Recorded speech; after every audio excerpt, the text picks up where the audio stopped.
সংসদে অধিবেশনে রাষ্ট্রপতির ভাষণকে কেন্দ্র করে বিরোধী দল ওয়াকআউট করেছে। এই বিষয়টি, আর যেখানে আপনারা বলছেন সংসদটি হবে জনগণের সংসদ, তারা একটি দাবি করেছে যে তারা বারবার বলেছে যে রাষ্ট্রপতিকে ভাষণ থেকে বিরত রাখার জন্য, তাদের এই দাবিগুলো সরকার বা এই অভিযোগটি করছে। সংসদে ওয়াকআউট করা এটা দীর্ঘদিনের প্রচলিত রীতি, তারা আইনানুগভাবেই সেটি করেছেন।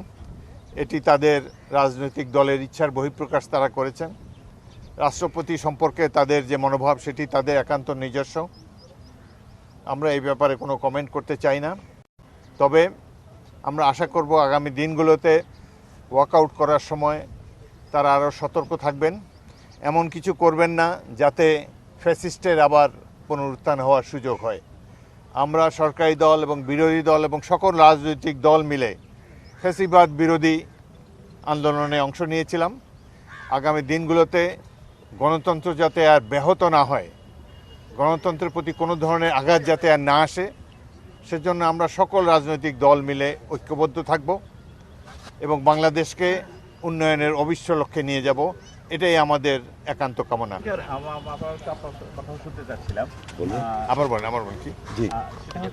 আমরা দেখেছি আপনারা দুজনেই গতকালকে বিএনপি থেকে পদত্যাগ করেছেন। আসলে এই যে সংসদীয় গণতন্ত্রে কত ভূমিকা রাখবে বা আগে এই ধরনের প্রচলন ছিল কিনা?